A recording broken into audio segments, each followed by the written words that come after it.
Voyons d'autres fonctions qui complètent les fonctions d'extraction, sont des fonctions qui vont vous permettre de retrouver la position d'un caractère dans une chaîne. Vous allez par exemple pouvoir retrouver la position d'un tiret, d'un espace, du signe arrobase. Vous comprenez l'intérêt, vous voulez extraire à gauche de ce symbole ou à droite, il va être important de connaître la position à laquelle se trouve ce symbole. Pour cela, vous allez utiliser une première fonction qui s'appelle trouve, parenthèse. J'aimerais ici par exemple trouver la position de l'espace dans la cellule B6. Je vais donc indiquer que je recherche l'espace, et je vais le mettre pour cela entre guillemets, point virgule, et je vais tout de suite indiquer que je recherche dans la cellule B6. Retrouve-moi l'espace dans la cellule B6. Je ferme la parenthèse, j'appuie sur la touche entrée, regardez, il m'a trouvé immédiatement la 9e position. L'espace est en 9e position à l'intérieur de la cellule B6. Attention, la fonction trouve va vous permettre de retrouver la première position de ce symbole dans la chaîne. Imaginez que je recommence ma fonction trouve, toujours de l'espace, mais cette fois-ci je recherche dans cette cellule B8. Il va me trouver la position de l'espace en 2e ici, puisqu'évidemment j'ai un espace en 2. Mais moi ce que je voudrais, c'est retrouver la position du 2e espace. Alors dans ces cas-là, regardez, dans la fonction trouve, vous pouvez ajouter un nouvel argument, un 3e argument, qui est le numéro de départ. Alors là, évidemment, si je lui demande de rechercher à partir du 3e caractère, du coup il va m'indiquer que l'espace se trouve à partir du 3e caractère en 5e position. Mais j'aurais pu tout aussi bien ici réimbriquer une autre fonction trouve, qui était finalement toujours le trouve de l'espace, dans la cellule qui était ici, plus 1. Je vous rappelle que ça me trouvait la position du premier espace, donc plus 1, il va partir du caractère situé après le premier espace. Et donc du coup, regardez, ça fonctionne de la même façon, sauf que c'est automatique, bien évidemment, je n'ai pas besoin de déterminer qu'il recherche à partir du 3e ou du 4e ou de la 4e position.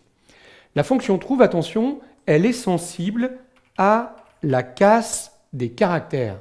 Ici, pas de problème, c'est un espace. Mais imaginez que je recherche un U, par exemple, en minuscule, à l'intérieur de cette chaîne ici, qui se trouve en B5. Vous allez voir que là, il va me renvoyer un message d'erreur valeur parce qu'il n'a pas trouvé le U en minuscule. Si vous le tapez en majuscule, regardez, le tour est joué. La fonction trouve est sensible à la casse. C'est pour cette raison qu'ils ont créé une autre fonction qui s'écrit, d'un point de vue de la syntaxe, totalement identique, de façon identique à la fonction trouve, sauf qu'au lieu d'écrire trouve, on va mettre cherche, et cherche, elle, n'est pas sensible à la casse. Ça veut dire que si je mets le U minuscule et que j'indique que je recherche ici en B5, vous allez voir que là, il me trouve bien la position 3. Donc voilà deux fonctions intéressantes, trouve, cherche, qui vont vous permettre de retrouver la position d'un caractère dans une chaîne, ce qui va être très intéressant pour pouvoir extraire à partir de ce caractère. Une autre fonction qui peut être intéressante, c'est la fonction nbcar, qui permet en fait de compter le nombre de caractères qu'il y a dans une chaîne. Je veux compter combien il y a de caractères en B6. Il y a 16 caractères ici. Bien évidemment, tout dépend du prénom et du nom. À quoi tout cela, vous allez me dire, ça peut servir? C'est vrai qu'on utilise rarement ces fonctions toutes seules, on les utilise souvent avec des fonctions d'extraction, gauche, droite, STXT, pour retrouver des éléments. Par exemple, ici, j'aimerais bien extraire le nom de la cellule B6. Évidemment, je ne vais pas aller le chercher en B1 ou en B5, sinon le tour est joué. Imaginez que j'ai retrouvé où j'ai récupéré une liste très importante avec des milliers de lignes, et dans une colonne, j'ai le prénom, un espace et le nom. Et j'aimerais extraire uniquement le nom. Il va donc falloir que je trouve la position de l'espace. Ayant la position de l'espace et connaissant le nombre total de caractères de la chaîne, je pourrais lui demander d'extraire ce qui se trouve à droite et qui correspond au nombre total de caractères moins la position de l'espace.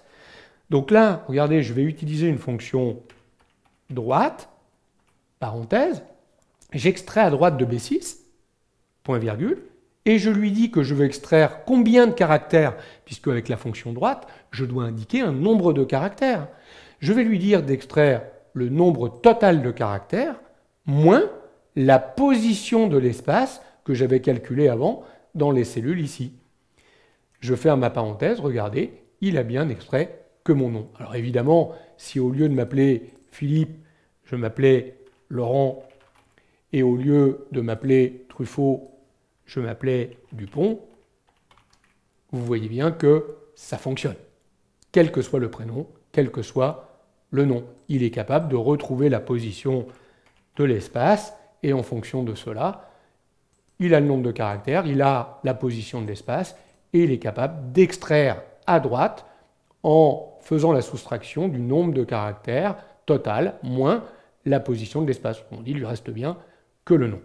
J'aurais pu écrire cela directement sans passer par ces intermédiaires. Hein. J'aurais écrit droite, parenthèse, ici de B6, point virgule.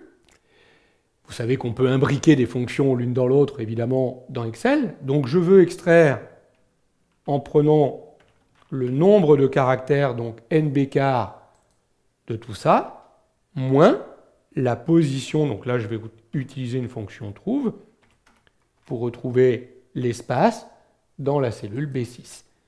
Je ferme la fonction trouve et je ferme la fonction droite. Je lui ai dit ici que je souhaitais extraire à droite de B6 et je prenais le nombre total de caractères, NB car de B6, moins la position de l'espace que j'allais chercher en B6.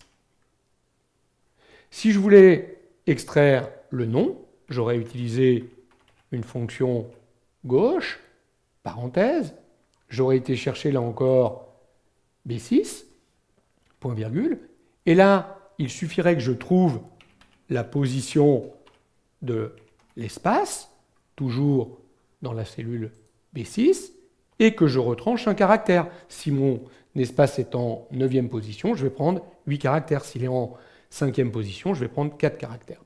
Et donc, regardez, j'ai récupéré automatiquement le prénom.